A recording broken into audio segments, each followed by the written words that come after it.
Live from 42nd and 2nd, this is New York's very own PIX 11 Morning News. 45. Some folks in our area are still in the dark almost a week after Tropical Storm Isaias caused major damage. Here with an update on restoring power in New York is Con Ed Representative Alfonso Quiroz. So good morning to you, Alfonso. Good morning, Dan. How? Doing well. I think you're a little frozen there, but it's been about a week. So people who are still in the dark, they're frustrated, right? How many outages do we have this morning, and what is the timeline here? Right now, we're looking at about 19,000 customers that are still out, and we are expecting most of them to be back up tonight at about midnight. So I want to get to some of the timelines because we have a reporter in Westchester who is who has customers who are frustrated. They were told that they would have power by 11 p.m. Last night in certain areas as well. So did you miss the deadline of when you told people they'd be back up and running? Well, the majority of the customers in Westchester we had estimated would be back up at about midnight last night. There were a few of those small customers that had smaller pockets that are going to take a little bit longer. What the goal was in Westchester especially was to really hit some of those pieces of equipment that serve a really large chunk of customers, and then we sort of work our way down. So there still will be small amounts of pockets of customers that are still out that take a little bit more, that are a little bit more labor intensive, and those are some of the customers that we're going to be focusing on today. Yeah, I know when you say a small pocket, that is still thousands of people as we enter a heat wave. So can you guarantee that they will have their power back today? Because, again, we're entering this heat wave. It's been a week without power. Can you guarantee it?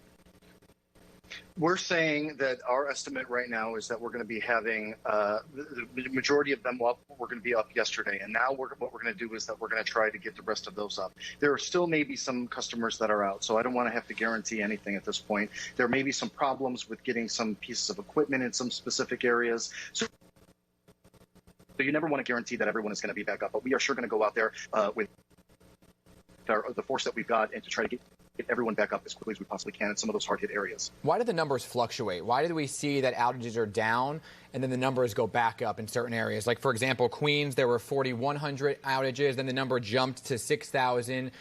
Can you explain the fluctuation here?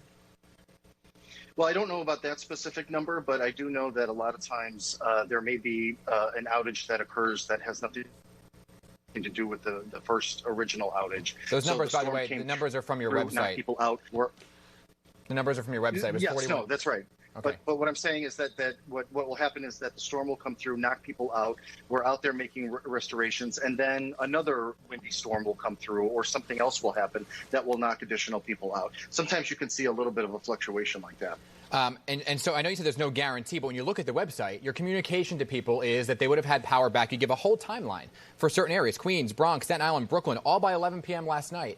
So to say you're not guaranteeing is frustrating for those residents when they're looking to you for communications. That's why the governor says their performance was unacceptable. His quote was reckless disregard by utility companies to adequately have a plan. Were you not prepared for this, knowing that there was going to be strong winds? Well, the reason, there is a lot of frustration up there. Obviously, it is very, very difficult to be out of power. Now that people are out of work, especially if they're working from home, they don't have power. And during the heat, that can be really difficult. So I completely understand the frustration. So what we have to do is that what our job is to do is that when an outage comes in is to try to keep them low in number and brief in time.